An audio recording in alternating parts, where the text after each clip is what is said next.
Alright, thanks for tuning into this video. We're going to show you how to skin a coyote, or Ben's going to show you how to skin a coyote off of a game braille.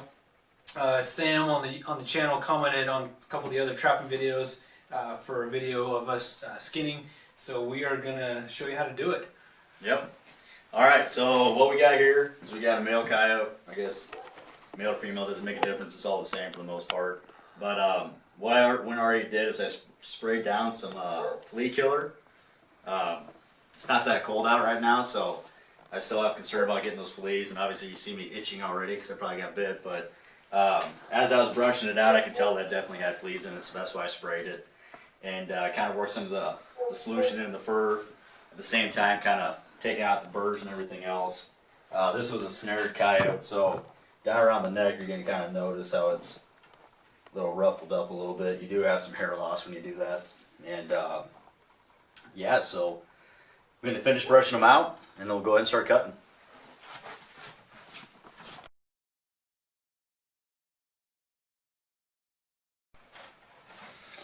Alright, so now we got that done. I'm going to get my knife, and depending on the fur buyer, they might want something different, or whoever you're selling your fur to, but where I kind of cut mine is, you got the heel right here, or the back of the knee. I'm not sure what part of you, no, the knee's up here, so the back of the heel. So I just kind of cut right around here on both sides. And on the front, I just go right below the elbow and cut it. Some guys take it all the way down. Some guys just cut the front paws off because it's easier to get the skin out. One thing you want to make sure is that if you're not going to skin for a while, you always want to point these legs straight down when it's hanging. If you got the elbow and the shoulder kind of like this way, just makes it more difficult to actually tube it out. And so that's what we're going to do, is a tube skinning. Basic cuts, you got one cut, and then you're actually going to take it and you're going to work your way down, right where you got the cut. You're going to work it all the way down on the inside. I go to the top of the butthole, same thing on the other side, cut around that. Then we're going to kind of go down the tail a little bit, and we'll actually strip it out. And I've got a tail stripper tool. It's kind of similar to a roofing blade of some sort. So anyways, I get this online. Trying to think of the name. I think it's a Weeby or something like that. But anyways, it's just a regular, one of those knife deals that you put in your pocket. Any holder will work. It's the same size razor blade. And, take that and work it down the tail, and we'll keep on going all the way down. Once we get past, there's a little hump on top of the hip. Once we get past that, it all goes pretty quick.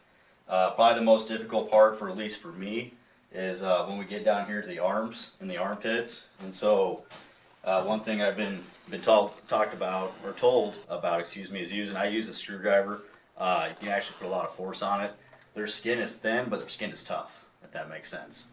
So you can get in there and really put a lot of pressure on it, and it does help. But those are the tools, and start cutting.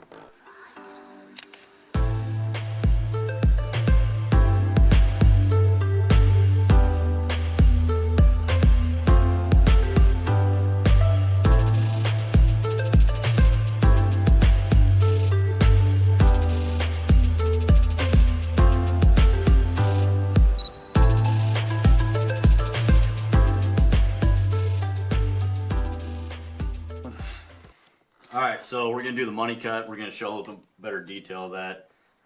This is what you don't want it to really look like. I got a little too deep on it, and then this tendon sucks if you cut it. I was talking to Brian when we were doing it, and I'm like, oh, you just want to make sure you don't cut the tendon. And I cut it, but this guy, we should be okay. I got close, but so what I'm going to go ahead and do is I'm going to take that money cut and take it straight down to right above the hole, and we'll start working around there. This inner part of the loins, you don't have to worry about. I don't keep that. I cut that off. There's not necessarily desirable fur down there, I guess. And why don't you want to cut the tendon? Yeah, you do not want to cut this. But why not? The reason why is that it takes forever to get this off. Now, there's guys that are really good that I've seen videos of that can skin a coyote in like less than 2 minutes. That's definitely not me. There's actually machines out there that I've seen pictures of, and then heard about from other people that's really good for skinning. The way I do this is definitely not the fastest way, but the nice thing about it is the more you do, the better you get. So what we're going to go ahead and do is make that money cut down, and then we'll kind of cut down this tail a little bit, and we can actually pull it out with our hands. They do make tail strippers that are really handy for coons, but coyotes we can just use your fingers. So. Get on this side here. There we go.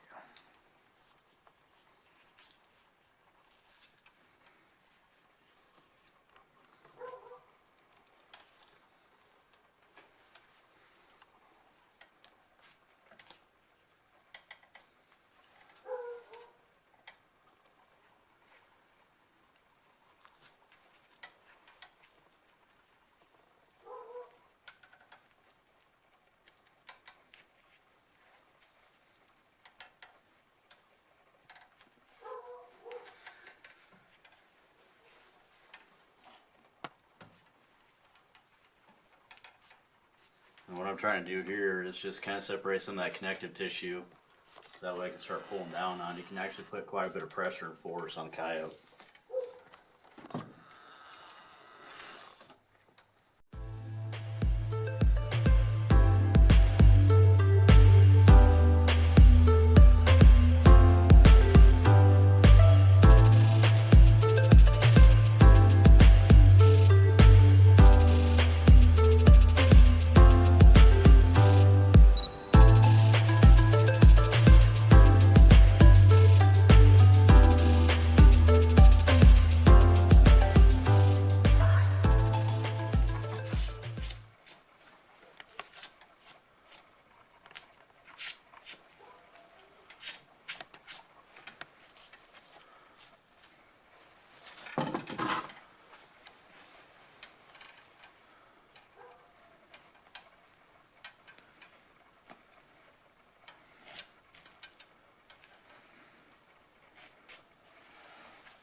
Alright, so what I'm doing right now, just working down the tail. And for this, they do make those tail strippers that come in really handy for coons and even good for badgers. For canines though, you don't really need necessarily one. So what I'm going to do the A-OK sign. I'm going to put that right here. And on this side I'm going to pull, and I just pull apart. And so you try to keep this as tight as you can though. So that way when you're pulling it, what you're doing is you're taking the tail out of the actual tail skin. So hopefully this works the first time. Just don't hit me in the face.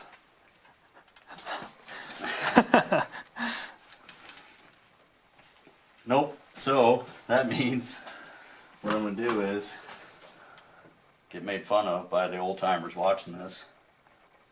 But I'm just going to keep cutting down a little bit more.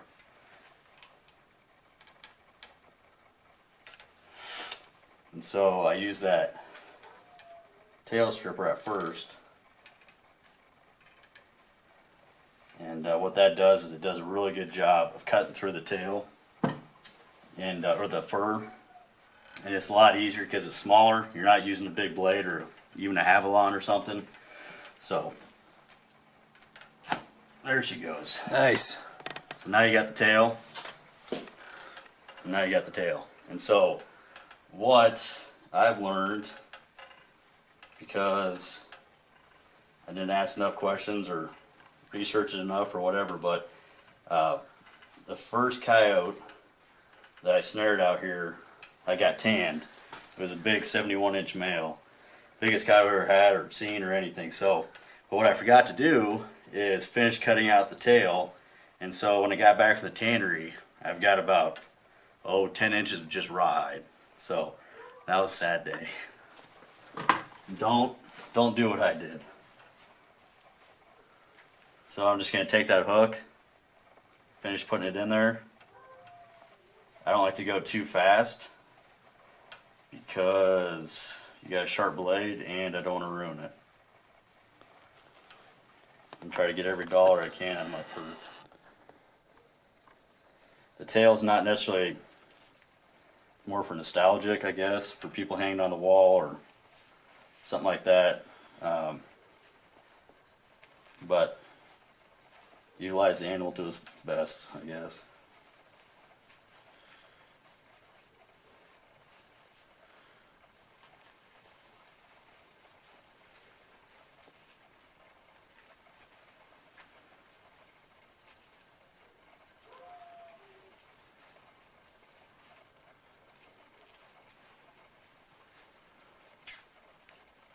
Almost there. Now I'm there. So now I'm at the very end of the tail. Right here. So when I go to put it on the board, the stretching board, not the fleshing board, what I'll do is I'll rub borax in there, all on the tail when it's tacked down. Again, these boards that I use from Pat and Joan, we've got a tail board right here. If you happen to get a big one, it's adjustable, so you can, if you wanted to, you can drop it all the way down. I mean, obviously you guys see what it's doing, but if you needed to. And so that's one really nice thing about these boards. Just kind of another call out of stuff that you gotta think about. Nothing against wire stretchers, but it's very difficult. I don't know how, not saying it's not possible, but how to get a tail to stick real good on those wire stretchers. Now again, the tail doesn't make the money, but makes it look a lot better, you know. Alright, so now what we're going to do is probably put you back on time lapse, and we'll finish pulling this out. We're going to get to the shoulder blades, and we'll probably slow her down and have a little talk again. It'll probably be a fun experience.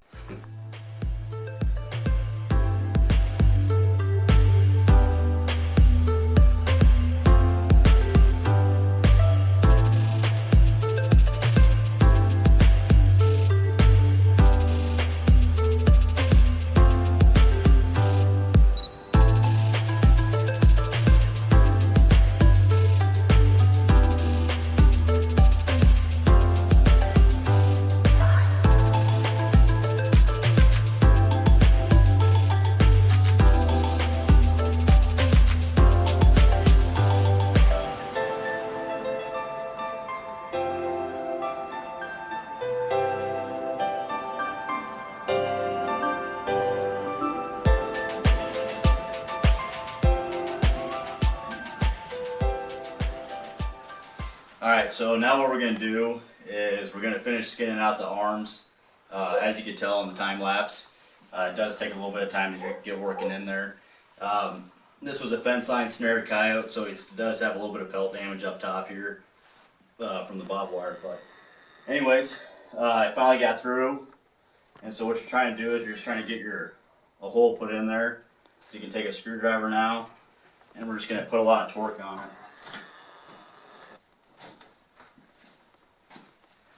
And it looks like we're down where we need to be. So disconnect the tissue.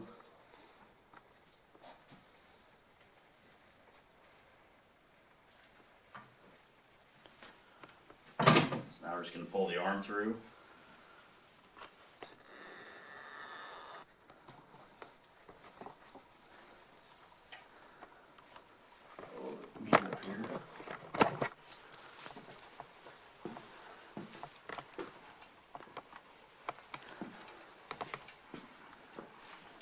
And again, a little bit of meat is okay, so if you want to be more cautious to not cut the pelt, you can. But comes out, if you do cut the ankle down here, it does come out a little bit easier.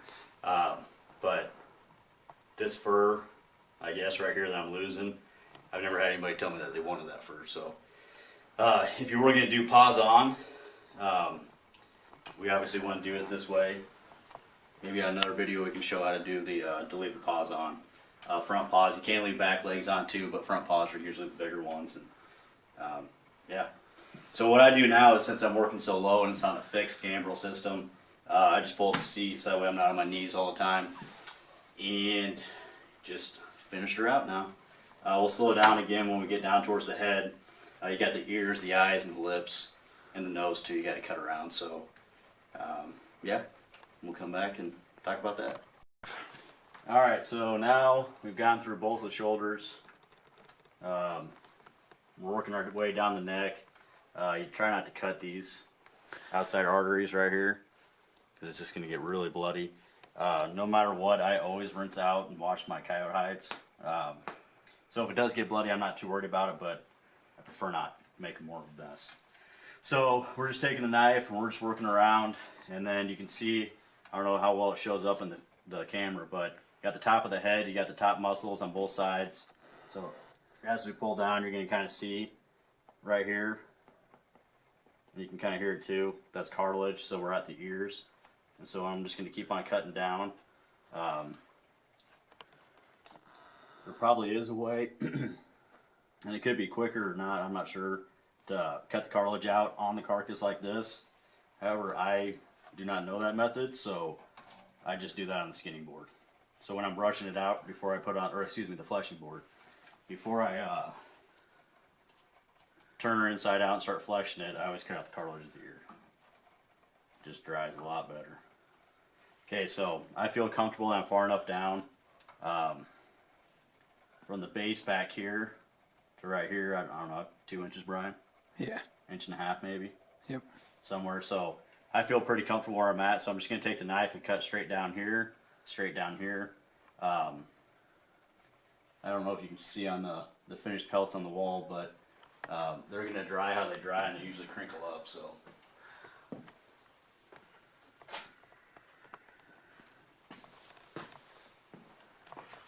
all right, so again, all I'm going to do is just cut straight down. So I know I got the ear. The next thing I do is I just put my finger in there to give me leverage, because I'm going to keep on cutting down here. And there is another little piece of cartilage that don't get too concerned about getting it cut out correctly on the hide, because you can do that again. Excuse me, do that again on the fleshing beam. So I'm going to go back over here now. Cut straight down.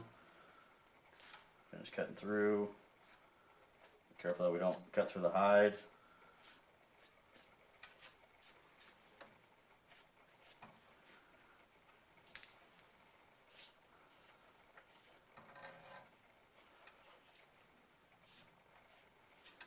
So what we're taking this down to now is the eyeball.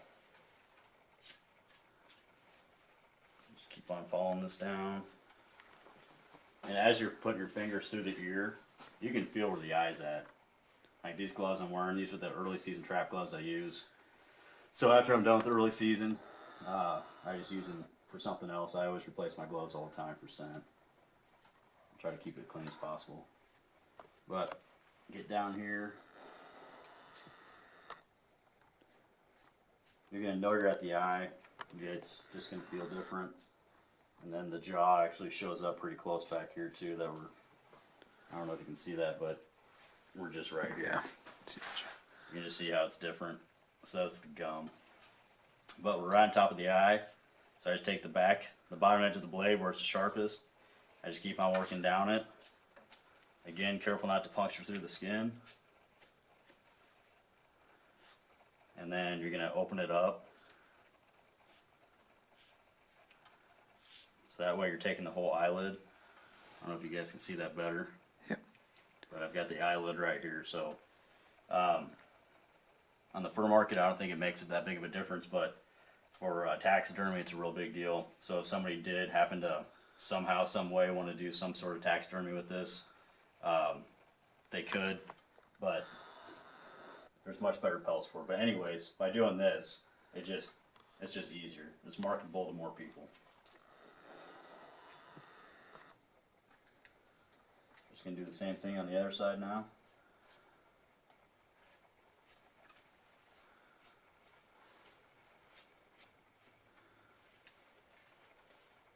Just trying to get into right there, that eye socket stuff. Just gonna keep cutting her down. Come out on top of the nose here. You got the mouth, so I just cut through the gums. So now what I'm gonna do is, instead of putting my finger through the eye or through the ear, put it right through the jowl. Just follow her down.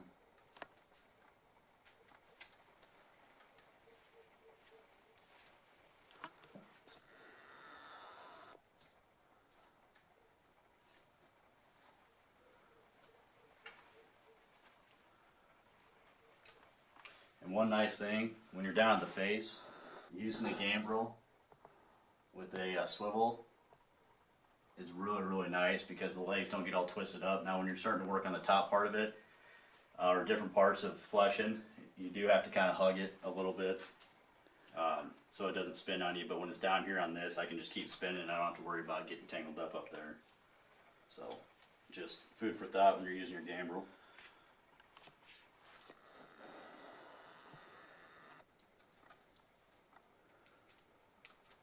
Some people will cut off the bottom jaw or bottom lip. They don't use it. I know for my coons I don't, unless I'm going to keep it or I know it's just going to go to a friend on the wall. I'll keep it all out, but normally you don't have to keep them. But in this situation, we will keep them. To show you guys on film. And on the gums, don't worry about little cuts because when we're actually fleshing, we will cut a lot of this out and then we'll make sure we rub borax on it.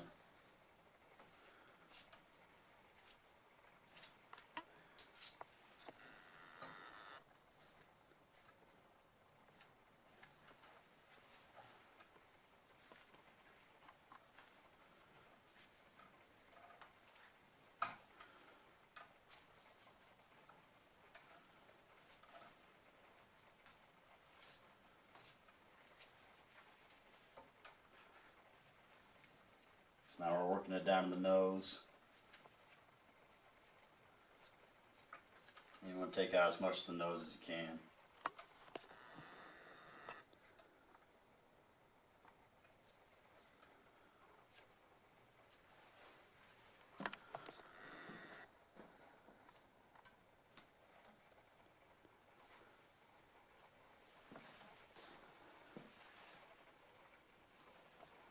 And once you feel comfortable where you're at, cut the nose off.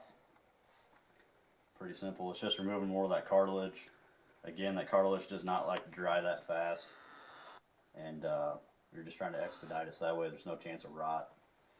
Not too concerned about rot because of the borax I use, but something to keep in mind. So now what I'm doing is down here, you got the canine. An easy trick for this, which obviously you can tell I didn't do that just because I'm running so fast, but right when you kill it and you put it in the back of your truck or wherever, actually open the jaw and put a stick in it so that when the rigor mortis sits in, you don't have to worry about trying to cut around this canine. Again, this is on the bottom jaw, and so what I would normally do is I would just cut just straight down right there and not even worry about this little piece, but I am going to show you guys how to take that all the way out. This is your first ever coyote that you shot or trapped or whatever, you want to keep as much as you can. Cutting out the paws is it's not difficult at all, it's just time consuming. And if you are wanting to sell it, you can get a little bit more money with the pelt. But now we got this out, so we've got the snared coyote all cleaned up.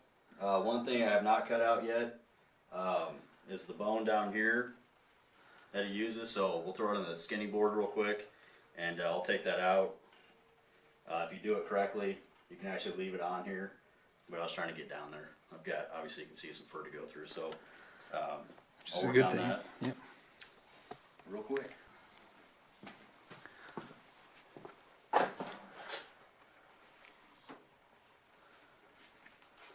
I've got all.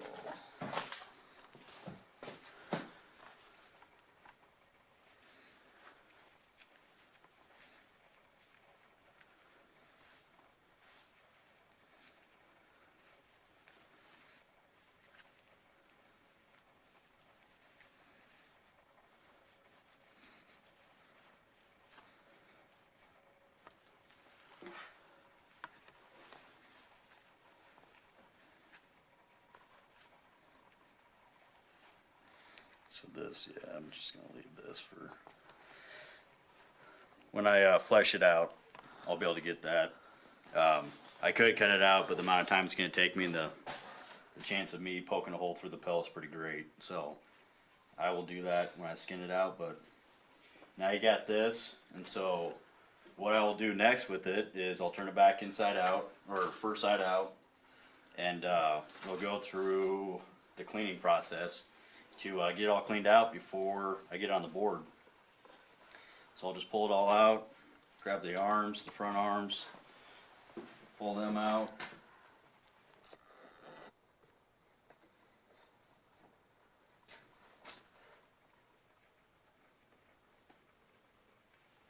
Alright, like that. We're good to go. So this guy's done. This is a good male, picked up.